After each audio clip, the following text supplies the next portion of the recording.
Once upon a time, people assumed you spent your school and college years learning, and the rest of your life just using what you've learned in your job, and never really having to learn much new after your early 20s. Of course, Aluxers, we know that life isn't like that. To be fulfilled in our work and our personal lives, we need to be working on and developing all kinds of skills all the time.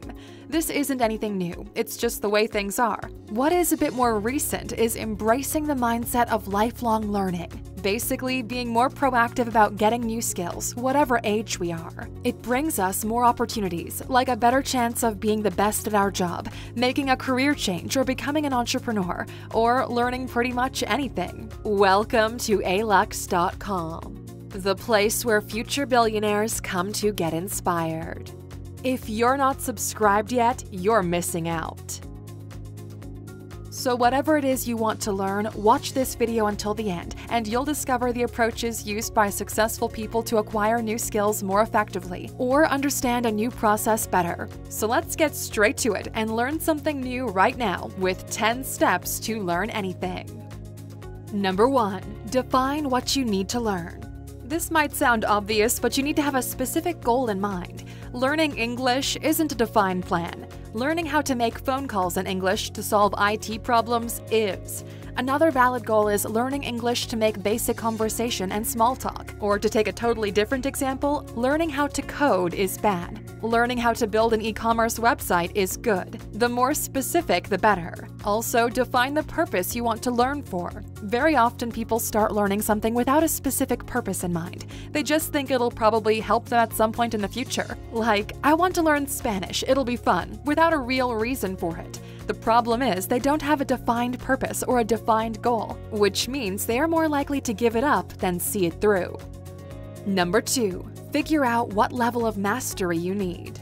Do you need to become amazingly good at something and get paid to do it as an expert? Do you need to learn enough about it to understand what people you need to hire? Is it something you just want to know casually? Answering this question will set you up with the right approach. Let's say you want to learn to play guitar. Do you want to learn some basic chords so you can play a few songs and entertain your buddies around a campfire? Which is a very valid goal, your buddies will definitely appreciate it. Or do you want to be able to play lightning-fast guitar solos that require advanced skills and make you a sought-after musician? That requires a lot more effort. As goals, they both work. The point is, decide what level of mastery you're aiming for. This will influence the amount of time you're going to dedicate to it, and the kind of courses or training you're going to do. Keep in mind that for some jobs or businesses, you'll want to focus on one skill and learn it to an advanced level. Like if you want to become a successful computer programmer, you'll need some serious high-level coding skills. Focus on one thing to a really high level called a vertical profile. For others, you'll need a number of skills to a decent level, not all of them advanced. Like if you're running an e-commerce store, you might just want an intermediate level of coding, combined with good marketing, sales, copywriting, and perhaps design skills as well. This is called a horizontal profile. Number 3. Reverse engineer what you need to learn. So you've got a rough idea of what you want to learn. Next, you need to work out where you can learn it from. In the old days, you learned things from university courses, and of course you still can, but they're expensive and take a lot of time. Besides, there are just so many other opportunities out there for ways to learn.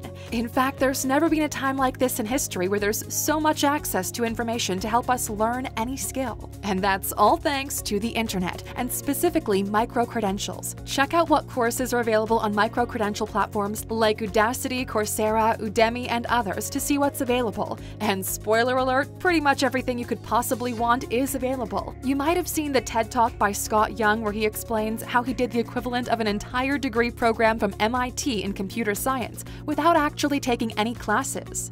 Basically, he reverse engineered an entire MIT degree course and completed it in a quarter of the time at 1/100th of the cost. To find out some more, check out our other video all about micro-credentials versus traditional degrees. Number 4. Identify and deconstruct the skills. Next, figure out what skills and micro-credentials you'll need to achieve your goal. Take any skill or area of knowledge and you can break it down into a bunch of component parts, and those component parts can be broken down into even smaller ones. Let's call them sub-skills. So, if you want to become an advanced photographer, you'll need knowledge of the equipment, cameras, lenses, tripods, and lights, and how they work and how to use them. composition, balance, color, how to frame the photo to create shapes and patterns that are attractive and draw attention to the subject. Software, for editing and digital imaging. And if you want to make money from it, a business side of it, customer service, networking, marketing, and the knowledge of copyright laws. Make a checklist with all of these skills and sub-skills so you can tick them off one by one. Set yourself a schedule for learning them all and follow the schedule. Making adjustments to the schedule as needed is fine. Some skills might take you a bit longer than you thought, but if you don't have that schedule as a guideline, there's a better chance you'll let it slide and give up early on. Number 5. Prioritize skills and apply the 80-20 principle.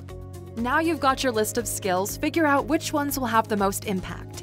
Maybe by asking someone who knows about the field you're learning in, or maybe from internet research. And use a technique that will help you get your goals quicker, and one that's been validated by research. It's called the 80-20 rule, also known as the pair-2 principle, and it basically says this.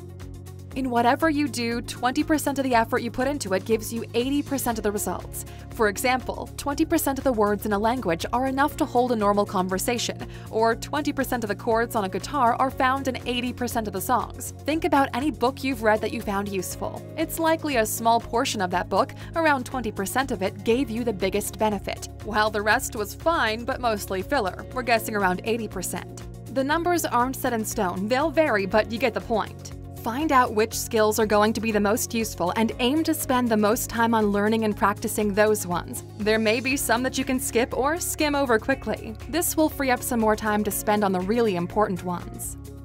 Number 6. Study and practice each skill one by one. You've planned how you're going to learn. The next step is simple. Get learning. Take each skill and sub-skill on your list and study them one by one. Some things you learn will be focused on doing stuff right from the start. Practice. Like playing guitar. In this case, get practicing and build up slowly. Learn each note in a melody one by one, then practice again and again until it's accurate and at the speed you want them to be at. Then learn a new melody.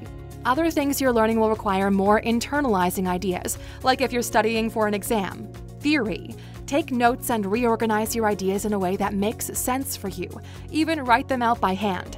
Research has shown that by writing things out by hand, it helps us to remember them better than if we've typed them on a computer screen. But most things require a combination of practice and theory. Like photography, you'll need to learn how lenses work. Theory, and you'll need to get to using them. Practice. Even playing the guitar requires theory too, scales, and if you're studying for an exam, practice comes into it as well. You can prepare yourself by doing a practice exam. Number 7. Create something small. Put what you've learned into practice by creating something and start small. If you're learning a musical instrument, write a melody. If it's coding, code a page of a website. If you're learning sales techniques, create a sales pitch for a specific product. When you dive in and do stuff, even if your knowledge isn't fully developed yet, you're practicing all of those skills in a real-life situation, and creating a finished product, even though it might not be perfect, will motivate you and make you see that you're progressing. Whatever it is you're doing, learning the theory is one thing, but practicing it is something else. You could read all the cookbooks you want, but if you've never actually tried cooking anything with them, that's not going to make you a good cook. That's the idea behind the 10,000-hour rule. You become an expert in something once you've practiced it for 10,000 hours. And again, don't see that number as set in stone, but the general idea is true. Number 8. Reflect on what you've created. Once you've created something, you can give yourself a pat on the back, but then take a long, hard look at it. Ask yourself, what did I get right? What needs improvement? And more importantly, why was it or wasn't it successful? Even keep a journal of all these points that you can refer back to. Reflecting on your progress is an important part of learning. You know when everybody says you learn from your mistakes? Well, in a perfect world, we all would, but so many people don't. Reflecting and dissecting your performance helps you break out of that cycle of making the same mistakes. And once you've reflected, practice again until it's perfect, and each time create something bigger and better. You started off coding a web page, now code a whole site. You wrote a melody, now write a song. Number 9. Teach, coach, and mentor other people. You can even start doing this at earlier stages. As soon as you've got enough knowledge in an area that you can share in a way that's going to be of value to others, show people how to do it, even become a mentor. Whether you're teaching an entire course or just answering a few questions for a colleague, it doesn't only help others, it helps you too. First, it makes you memorize things better. When we explain something, the ideas have to be well structured in our minds. It forces you to reorganize your thoughts more clearly, and it also makes you more confident about what you're learning. And you'll also find that when you start coaching or mentoring, you'll pick up loads of insights from people you're coaching that you never even thought of before, even though it's you who has more experience. Number 10. Change things up. Once you've got something just right, don't just park it and leave it there. Keep on changing things. Try new variations of how you can do it. Think of two chefs who've both mastered a difficult recipe. One of them is satisfied and just keeps on doing it the same way. The other makes a note of the basic recipe, but then challenges themselves by tweaking it over and over again and seeing what they come up with. They might have a few mishaps along the way, but after a year, the one who experimented will be a far better chef. The first chef will know how to do this one thing and will probably have gotten really bored with it. The second chef will have variations, embellishments, and original creations. They'll be the more skilled and creative chef and will probably enjoy their job a lot more. Keep changing things up, Aluxer. That's how we innovate and truly master a field. And with that, Aluxers, here we are at the end. We're curious, what new skill or subject would you most like to learn at the moment, and what do you want to use it for? Tell us all about it in the comments. And for sticking with us until the end, here's your bonus. Do whatever it takes to keep yourself motivated. We've touched on this in different parts of the video, but motivation is so important that it deserves its own section right here. It's what keeps you going until you get your goals. It's safe to say that everyone watching this video and everyone involved in making it at some point has started learning something only to give up on the way. So you need to find ways to push yourself along, to keep on finding it rewarding. We mentioned creating something at an early stage in your learning. This gives you a big win early on, and it makes you see that you're progressing. We also mentioned changing things up. This is another great way of making sure you don't get bored. When you've got a list of skills to learn, tick things off a checklist one by one to get a visual of how you're progressing. Give yourself rewards every time you finish a module. If you're learning on your own, find other people, online or otherwise, that you can share your ideas with and motivate each other. Be aware of your motivation levels, and if you're getting demotivated, give yourself a short break, but also schedule a time to start learning again. Best of all, use a combination of these motivation techniques. They'll push you forward and help you eventually get to your goal. Thank you for spending some time with us, Aluxers.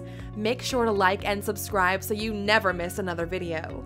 We also handpicked these videos, which we recommend you watch next. You can talk to us on all social medias or ask a question on our website, Alux.com. Thank you for being an Aluxer, and we'll see you back tomorrow.